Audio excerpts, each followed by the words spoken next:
Hello students, class 10 का chapter 1 chemistry में हमने काफ़ी कुछ सीखा। पिछली वीडियो में आपने संयोजन अभिक्रियाएं सीखी हैं, अपघटन अभिक्रियाएं भी सीखी, विस्थापन अभिक्रियाएं भी सीखी।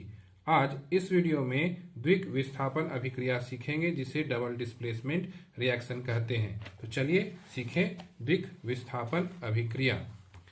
द्विक विस्थापन अभिक्रियाएं को द्विप्रतिस्थापन अभिक्रिया भी कही जाती है, मेटाथीसिस रिएक्शन भी कही जाती है और इंग्लिश में डबल डिस्प्लेसमेंट रिएक्शंस भी कही जाती है। इस रिएक्शन में होता क्या है आखिर, तो इसकी परिभाषा हम देख लें। आप चाहो तो स्क्रीनशॉट भी ले सकते हो। एक मस्त सा बढ़िया सा आपको नोट्स यहाँ इस वीडियो में मिलेगा और आने वाले जितने भी वीडियोज होंगे उसमें भी बढ़िया बढ़िया नोट्स आपको मिलता चला जाएगा, वो भी फ्री ऑफ कॉस्ट। आपको कहीं किसी जगह पर पैसे देने की जरूरत नहीं है। तो इस परिभाषा में कहती है, वे अभिक्रियाएं जिनमें दो यौगिक आयनों की अदला बदली द्वारा क्रिया करके दो नए यौगिक बनाते हैं, द्विक विस्थापन अभिक्रियाएं कहलाते हैं। कहने का तात्पर्य है कि दो यौगिक, जैसे कि एक यौगिक यहाँ पर दिख रहा है, दूसरा यौगिक यहाँ है, दोनों यौगिक के धनायन और ऋणायन आपस में दो बार क्या करेंगे, आयनों का स्थान अदला बदली करते हैं, जिससे दो नए यौगिक तैयार होते हैं। बहुत सी बातें तो समझ में नहीं आई होंगी, बाउंस कर गया होगा आपके सिर के ऊपर से। चलो इसे एग्जाम्पल से समझते हैं। कह रहा है कि इस परिभाषा में धनायन और ऋणायन, किनके धनायन और ऋणायन, तो दोनों यौगिक के धनायन और ऋणायन। तो ये एक यौगिक हो गया, इसका धनायन A+ है, ठीक, इसका ऋणायन है B-। ठीक उसी प्रकार इसका धनायन क्या है, C+ और इसका ऋणायन क्या है, D-। तो आपस में धनायन और ऋणायन का क्या होगा, अदला बदली होगा। ये जो होगा ये वाला A+ ये इस D- के साथ मिल जाएगा। ये दोनों आपस में क्या हो जाएंगे, आपस में मिल जाएंगे। मिलने से क्या होंगे, यहाँ पर हमें AD एक यौगिक नया तैयार मिला। उसी प्रकार बचा कौन, B- ऋणायन और C+ धनायन। ये दोनों भी आपस में जुड़ जाएंगे और एक नया यौगिक तैयार करेंगे, जो कि है Cb। तो A और D मिलके AD दिया, B और C मिल करके Cb दिया। इसी चीज को यहाँ पर लिखा हुआ था, दो यौगिक आयनों की अदला बदली द्वारा क्रिया करके दो नए यौगिक बनाते हैं। तो आयनों की अदला बदली हुई कि नहीं, अदला बदली होने से हमें दो यौगिक नए बने। इसे एग्जाम्पल से भी समझते हैं। जैसे यहाँ एक केमिकल रिएक्शन लिखी हुई है, अभिक्रिया लिखी हुई है, इसमें देखना AgNO3 है।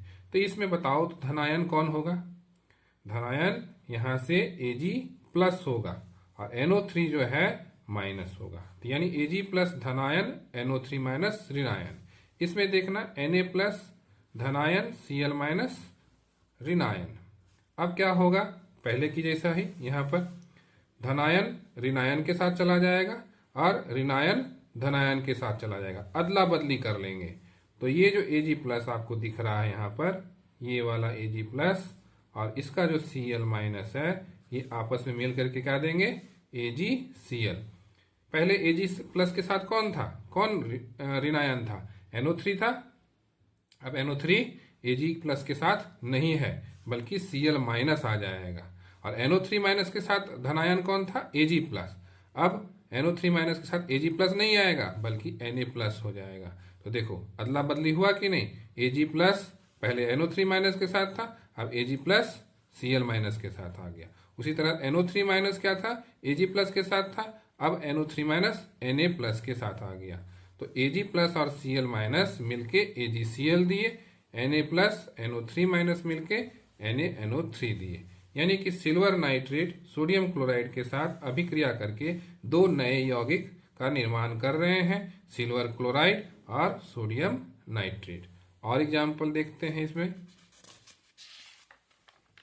जैसे कि यहाँ पर देखो, ये क्या है, बैरियम क्लोराइड, सोडियम सल्फेट, और ये दोनों आपस में अभिक्रिया करके क्या बना रहे हैं, बैरियम सल्फेट। ये एक सफेद कलर का अवक्षेप तैयार करता है। अवक्षेप क्या है, यह अविलेय है। अविलेय मतलब जो घुलता नहीं हो, विलयन में जो घुलता नहीं हो, ठोस के रूप में अलग बाहर दिखता हो। जब रिएक्शन होता है तो ये अलग से दिखता है ठोस के रूप में, तो वही ये अवक्षेप है, सफेद अवक्षेप। और क्या बनता है? Sodium chloride. तो इसमें कैसे रिएक्शन हो रहा है, चलो इसको समझते हैं। यहां से जो है आपके पास कौन कौन सा धनायन आया, तो Ba2+ आया धनायन, ठीक। और यहां पर दो क्या आए, Cl- आए, दो Cl- आए। यहां से देखना, यहां से आपको क्या मिलेगा, Na+ मिलेंगे, वो भी कितने, तो दो Na+ मिलेंगे। यहां से SO4 कितने मिलेंगे, तो एक SO4 2- मिलेंगे, ठीक।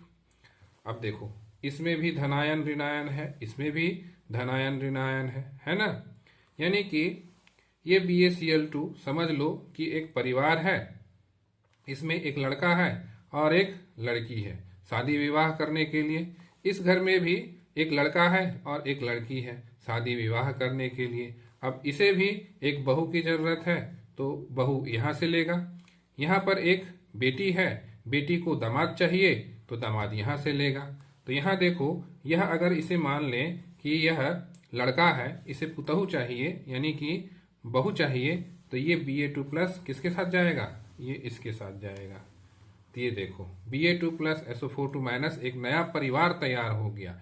इस नए परिवार का नाम क्या है, बैरियम सल्फेट, ठीक। ठीक उसी प्रकार यहाँ पर दो Cl- है और दो Na+ है, ये आपस में मिलकर के क्या एक नया परिवार बनाए। ये देखो यहाँ पर बेटी है, यहाँ दामाद है, बेटी दामाद, ये भी एक नया परिवार तैयार हुआ, यानी नया यौगिक तैयार हुआ। तो ये बना NaCl, दो Na+ और दो Cl- मिलके दो NaCl तैयार किए, एक Ba2+ और एक SO4 2- मिलकर के BaSO4। तो यहां पर देखो ये अदला बदली हुआ कि नहीं, अदला बदली। तो ये फिगर से समझो, यहाँ पर हमने यहाँ सोडियम सल्फेट लिया, ये वाला सोडियम सल्फेट, ये बैरियम क्लोराइड यहाँ लिया, इन दोनों को क्या किया, मिक्स कर रहे हैं। यानी कि ऊपर से यहाँ पर हम सोडियम सल्फेट किस में डाल रहे हैं, बैरियम क्लोराइड में। तो हमें क्या बनना, बैरियम सल्फाइड बनता हुआ नजर आएगा। यह एक अवक्षेप, यानी यहाँ पर जो है इस जगह पर आपको एक अवक्षेप यहाँ पर जो कि घुलता नहीं है, ठोस पदार्थ बनता हुआ दिखेगा, वो है बैरियम सल्फेट। इस अवक्षेप को प्रेसिपिटेट भी कहते हैं। अब यहाँ पर अवक्षेप क्या है उसे थोड़ा और विस्तार में जान लें। अवक्षेप अभिक्रिया, अवक्षेपन अभिक्रिया, जिसे प्रेसिपिटेशन रिएक्शन भी कहते हैं। इसकी परिभाषा कुछ इस तरह से है, कोई भी अभिक्रिया जिसमें अविलेय ठोस बनता है, साफ साफ कह रहा है कि अविलेय ठोस बनता है। अविलेय ठोस का मतलब होता है ऐसा ठोस जो विलयन में या सॉल्यूशन में घुलता नहीं हो, जो विलयन से पृथक होता है, अलग होता है ना, पृथक होता है यानी अलग होता है, अवक्षेपन अभिक्रिया कहलाती है। तो देखो यहाँ पर बैरियम क्लोराइड है, इसमें अगर कॉपर सल्फेट मिक्स कर दो, फेंट दो, तो आपको यह अवक्षेप के रूप में मिलेगा, यह ठोस के रूप में मिलेगा, यह घुलता नहीं है। यह तो घुल जाएगा किंतु यह नहीं घुलेगा। यहां भी देखना किस तरह से आयनों का आदान प्रदान हो रहा है। Ba2+ है, यहाँ पर दो Cl- है, इस जगह पर भी क्या होगा, Cu2+ होगा और यहाँ पर SO4 2- होगा, है ना। तो यहाँ पर देखना कि Ba2+ ये हमारा लड़का है, इसे बहू चाहिए, है ना। आयनों का आदान प्रदान हो रहा है कि नहीं। यहाँ देखो ये बेटी है, दामाद चाहिए, है ना। तो देखो Ba2+ और SO4 2- BaSO4 एक नया यौगिक, साथ में सफेद अवक्षेप तैयार हुआ, Cu2+ और 2 Cl- मिलकर के CuCl2 कॉपर क्लोराइड हमें मिला। तो आयनों का यहाँ पर क्या हुआ, आदान प्रदान, इसे ही कहते हैं द्विक विस्थापन। दो जगह पर आपको देखने को मिल रहा है, दो बार आयनों का स्थान का अदला बदली। अगला एग्जाम्पल देखते हैं, इसमें देखना आप, यह लेड नाइट्रेट है ना। लेड नाइट्रेट AQ का मतलब एक्वस है ना, घोल के रूप में है। यहाँ पोटेशियम आयोडाइड है AQ, यानी कि घोल के रूप में है, विलयन के रूप में है। ये दोनों जब आपस में रिएक्शन करते हैं तो हमें एक ठोस अवक्षेप मिलता है, जो किस कलर का होता है? वह होता है पीला कलर का अवक्षेप। पीला अवक्षेप तैयार होता है यहाँ पर, और साथ में पोटेशियम नाइट्रेट का विलयन भी तैयार होता है। इसी चीज को अब हम समझते हैं यहाँ पर, इसको तोड़कर देखो, ये Pb2+ बना, यहाँ पर क्या बना? 2NO3- बनेगा। यहाँ से क्या मिलेगा हमें?